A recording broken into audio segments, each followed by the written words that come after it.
down to the Watkin Path. It's 6:30 in the morning. Hopefully get there before too many other people, although the place is packed. And I'm going there a lot out of curiosity, really, to see how crowded it really is on Snowdon at the moment. There's a lot of stuff in local press and a lot of people talking about the impact of tourism on the area at the moment.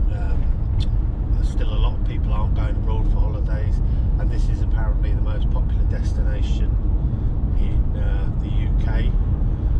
Just going past a load of overnight campers in a lay-by on the side of Lynmumber. There's people camping all over the place. The campsites are pretty full, and the impact is quite huge on all kinds of things. I mean, there obviously benefits to the local economy, the money it brings into the areas, but a lot of these areas don't want the tourists. They don't want the strain on the infrastructure. There's a red kite up there.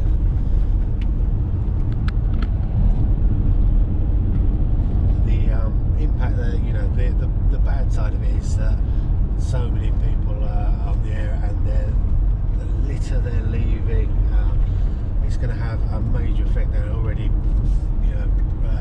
meetings taking place in local groups. There's people contacting their MPs. The amount of litter is unbelievable in some of these places. Snowdon, apparently on top of Snowdon. I try to avoid Snowdon during the summer because of the amount of people that are up there. If I want to stand in a queue, I'll go to the co-op.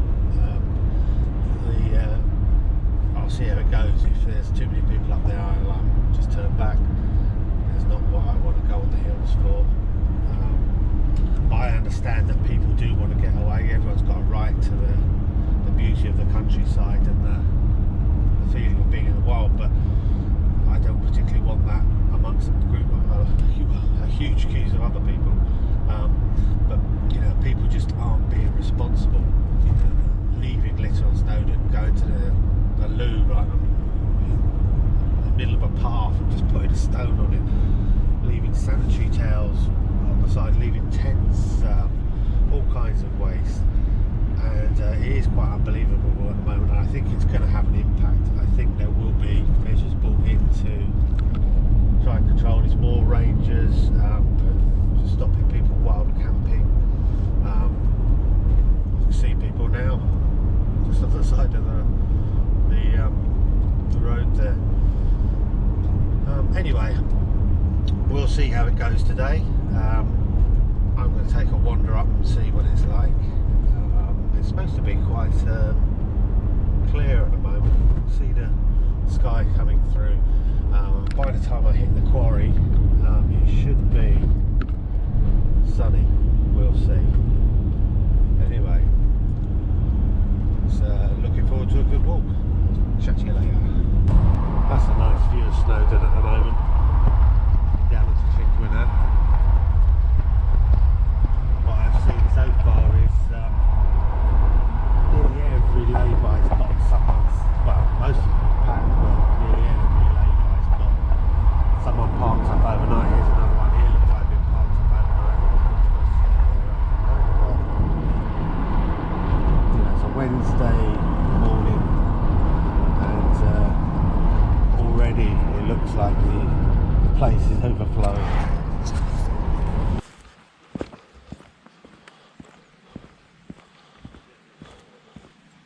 Okay, so we're up on the Watkin Trail now, Watkin Path. At 6:45, and fog's clearing nicely. Looks like it can be a nice sunny day today. The car park is very busy, and I don't know if you can hear the road below. That's quite busy now as well. It's quite a popular path this, so expect to see quite a few people up here today.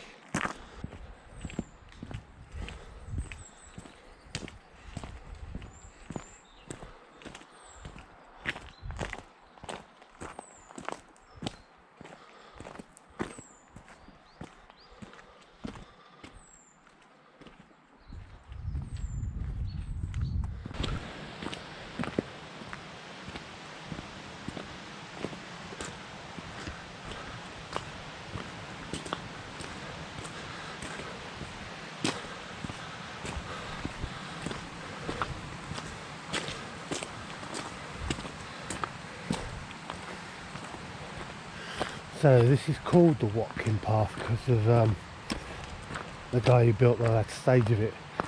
It's Edward Watkin, who was an MP.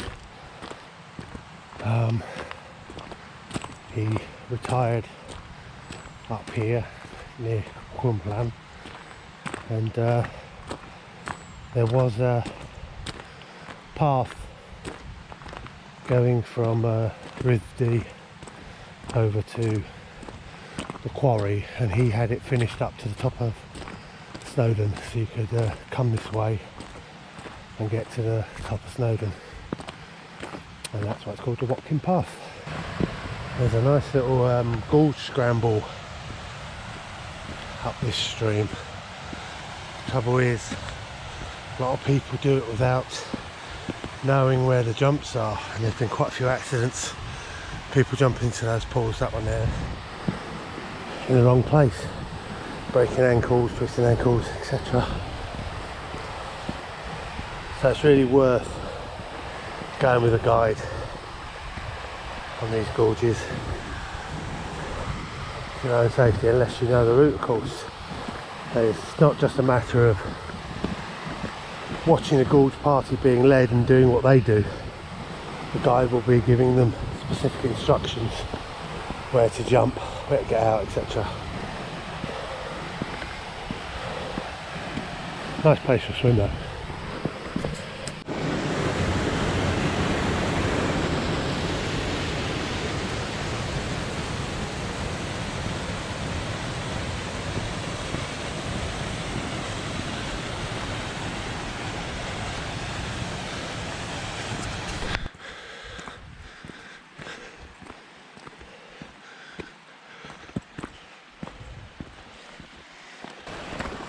So I wonder if this is the chalet that Mr. Watkin retired to, or just the mine building. Looks quite like it would have been quite nice in its day.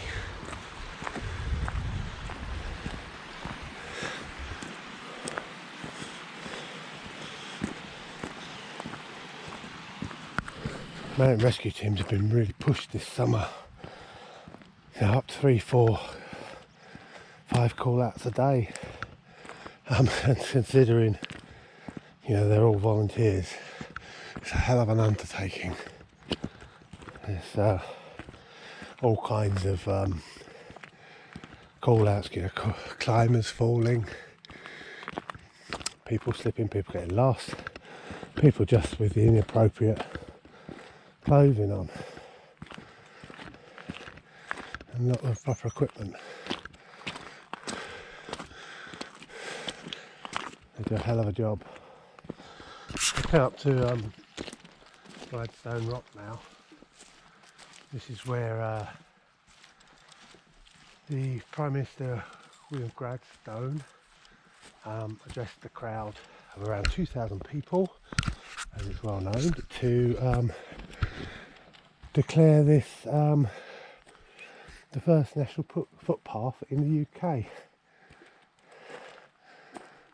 He's 83 years old when he came up here. Good effort.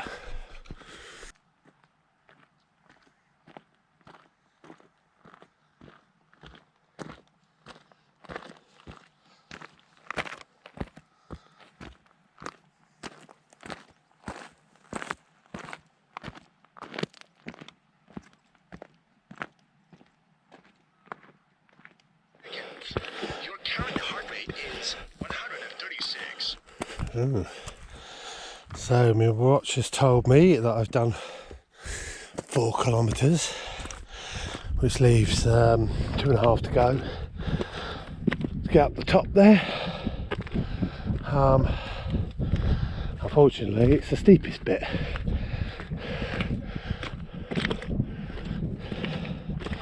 But it's still fairly quiet up here. I see a few people there. There's a group have just passed coming down. So I assume they must have stayed the night up here. I'm glad that I didn't put a 400 on as I was going through the woods to start with. I was feeling a bit nippy. Might slip the thermal on, but you know, be bold, start cold, and I'm glad now because I'm bloody boiling now. Bit of a breeze going now, which is nice.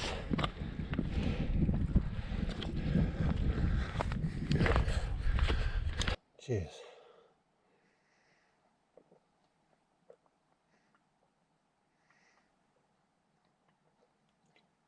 Oh, this has got a rehydration or a hydration pill in it. They're really good. Quite often get cramp out walking, and they've really done the trick.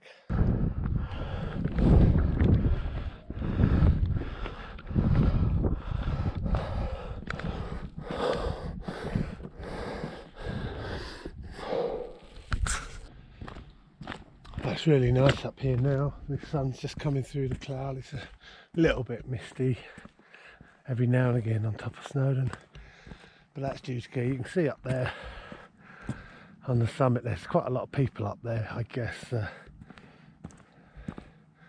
first train's probably in, if it's running. I've got about a kilometre left to go. But it seems the God, you can hear those people all the way down there. That's mad. Yeah, I got about a kilometre left to go, I reckon. And it seems the answer to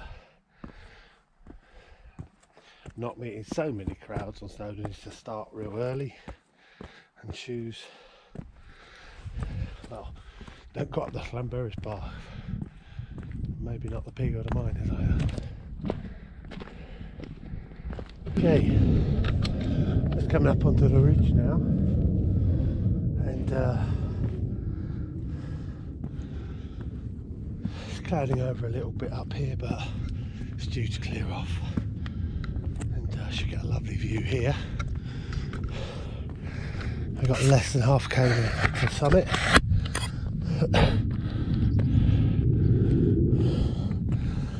Yeah, look at that. Gorgeous.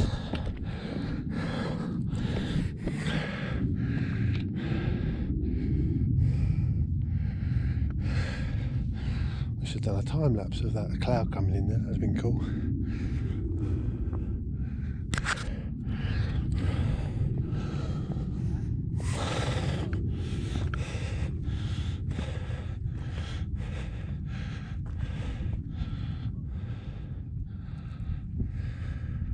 So that is the looming carbuncle that is the Summit Cafe. God knows why they built that where they did and how they did. Hey ho. So we're on the summit. Bit of clag coming in, but it's pretty crowded. I can't see it now. A couple of seconds ago you could. Pretty crowded up there. I'm just tucked away just below. I'm going to sit down and have a spot of breakfast, I think. So while I eat my rabbit food, you can watch time lapse.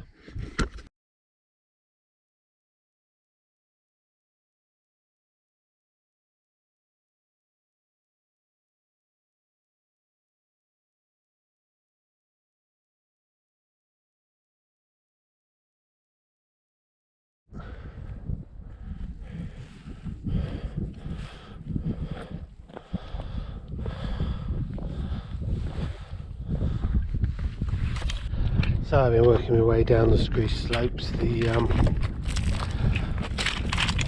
clouds finally beginning to lift.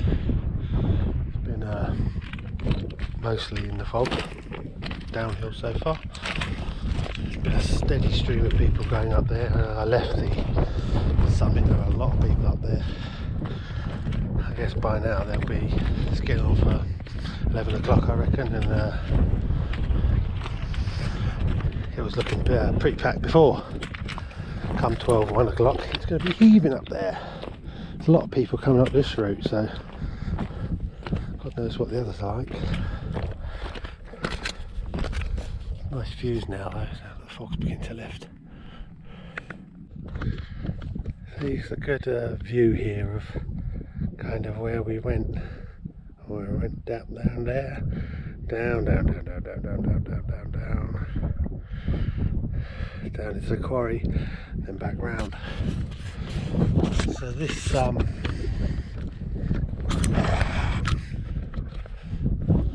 this walk's 8 miles long, 13 kilometres, and I reckon the average is about 6 hours on it. It's meant to be one of the harder routes up and down because it just starts a lot lower. You're not far off the sea level down there. You can see the sea over there. Yeah, so you've got a little bit more uphill to do. It's nice in the sunshine. That's a good view of the queues up to Snowdon now. Actually are queuing up there.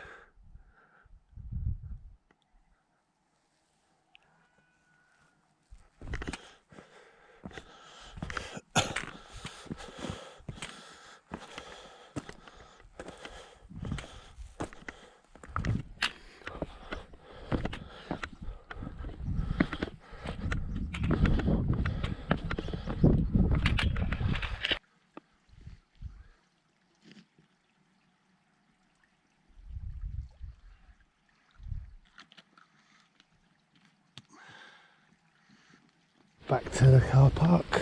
Looks like those tents that were here first thing have gone.